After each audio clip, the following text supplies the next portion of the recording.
వదలడానిక ఇంత టైట్ గా పట్టుకోండి. చూస్తారు చూడండి, వాళ్ళ కళ్ళు మూసుకుంటారు. సిగ్గులేదు. వాళ్ళకా నాకా? నీకు. శూన్యమాసం నాన్న 2 రోజులు ఆగాలి. తొందర పడితే మీ నాన్న లాంటి కొడుకు పుడతాడు.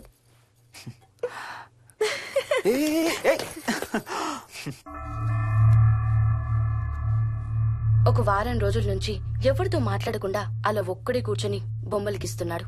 జనరల్ గా మేం పిల్లలు గీసే బొమ్మల్ని బట్టి వాళ్ళ మానసిక ఎదుగుదలను, వాళ్ళ ఓవరాల్ డెవలప్మెంట్ ని అసెస్మెంట్ చేస్తూ ఉంటాం. ఇదిగో ఇవే లాస్ట్ 1 వీక్ గా విక్కీ గీసిన బొమ్మలు. అన్నిట్లోనూ ఒకటే థీమ్, విక్కీ, విక్కీ పక్కన మనిషి. ఆ పక్కనున్న మనిషి ఎవరో మీరు గుర్తుపట్టగలరా? కాస్త పోలికలు అవి చూస్తుంటే మా నాన్నగారులాగా ఉన్నారండి. ఓ, విక్కీ తాతగారా? ఆయన విక్కీతో ఎక్కువ టైం స్పెండ్ చేస్తుంటారా? లేదండి, ఆయన విక్కీ పుట్టక ముందే చనిపోయారు.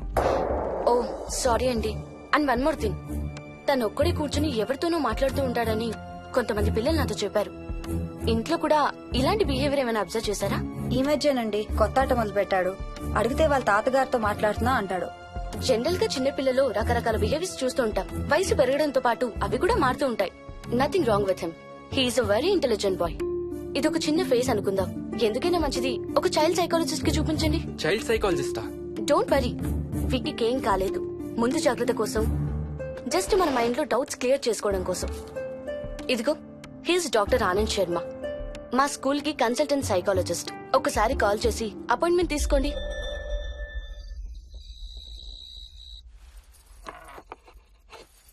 ఇటిచ్చేయండి. మోహిని, నేను ఇప్పుడు మీ అత్తయ్య దగ్గరికి వెళ్తా. సేమ్ మన ఇంట్లో డస్ట్ బిన్ లాగే అని నోరు తెరుస్తుంది చూడు. తినడం అయిందిగా, వెళ్ళి మంచం ఎక్కండి. ఏమన్నాడీనా? ఏమి అనుకుంటా ఊరికే నవ్వుతున్నారా? నన్నేదో ఒకటి అనందే ఈయనకి తినదరగదు, నిద్ర పట్టదు. అబ్బా, నేను నిన్నేమి అనలేదే బాబు. కాసేపు వాళ్ళని ఫ్రీగా వదిలేయి. రాత్రి 10 అయింది, పదా పడుకుందాం. ఈ 2 రోజులు నేను మోహిని పడుకుంటాం, మీరు వాడు పడుకోండి. ఓహో, ఈ స్కీమ్ పెట్టావా? అమ్మా Mohini, Mohini, all the best. రేపొద్దుటికి నీకు చెవుడు రాకుండా ఉంటే నీకు ఇంకో సూపర్ మ్యాటర్ చెబుతా. చెవుడా? నాకు చెవుడు ఎందుకు వస్తుంది మావయ్య?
ఎక్కడికి వెళ్ళిపోతున్నావు? ఏ, వదులు వదులు, నేను స్నానం చేయాలి. నేను ఉంటే చేయకూడదా? ఛీ, వెళ్ళు.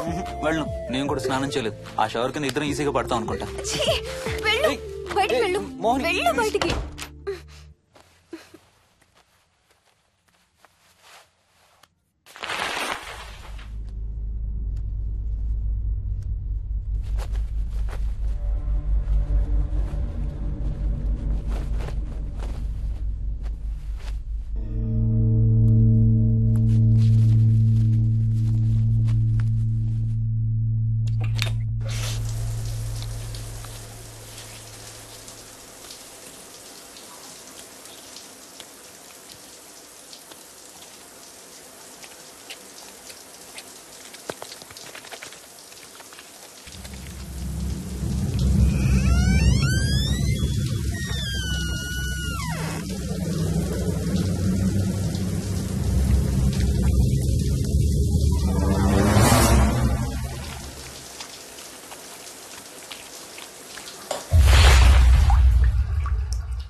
కాలనీ అంతా ఓ రౌండ్ వేసి వచ్చాను రా. ఊరంత ఉంది. బాగా ఆకలేస్తాను. టిఫిన్ రెడీయా? రెడీ. రెడీ మావయ్య. చట్నీ ఏం చేసావమ్మా? టొమాటో చట్నీ. ఊరు నుంచి తెచ్చిన పచ్చళ్ళు కూడా ఉన్నాయి మావయ్య. మోహిని ఆగమ్మా, అన్ని ఇక్కడే ఉన్నాయిగా, నువ్వు కూడా వచ్చి కూర్చో. నాకు ఓ దోశ ఇవే. రేయ్, అది ఆపి టిఫిన్ చేయరా. సాయంత్రం నీ ఫ్రెండ్స్ డిన్నర్ కి వస్తున్నారా? వస్తున్నారమ్మా. అవునమ్మా, మీ అన్నయ్య ఎప్పుడు వస్తున్నాడు? ఓ 4-5 రోజుల్లో ట్రైనింగ్ అయిపోతుంది అత్తయ్య. వచ్చేస్తాడు. టిఫిన్ చేసి వంట మొదలు పెట్టేద్దాం అత్తయ్య. ఎరా, పెద్ద గిన్నెలు ఏమైనా కొన్నావా? ఏం కొనలేదమ్మా, షాప్ కెళ్ళి తీసుకొద్దాం. ఇప్పుడు అంత దూరం ఎక్కడ వెళ్తాం అత్తయ్య? ఉన్న వాటితో మేనేజ్ చేద్దాం. అలాగేనమ్మా, ఇంట్లో సామాన్లు కొనేటప్పుడు కాస్త చూసుకోనమ్మా. అలాగే. అవునవును, చూసుకోనమ్మా. జీవితాంతం మనతో ఉండేవి. నచ్చకపోతే ఇంట్లో ఉంచుకోలేం, అలాగని బయట పారేయలేం. Stop it Ranga.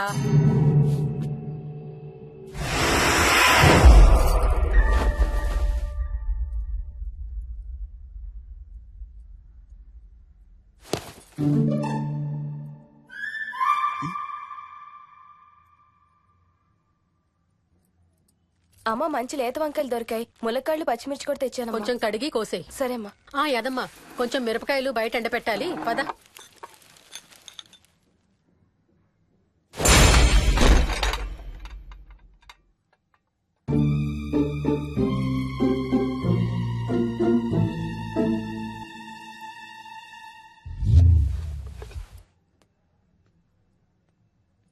బుద్ధుందా? మామయ్య చూశారు. ఏం చూసారు? నువ్వు చేసిందే చూశారు. నేనేం చేశాను? టేబుల్ ఎందుకు అన్నావు? ఎందుకు తన్నాను తెలీదా?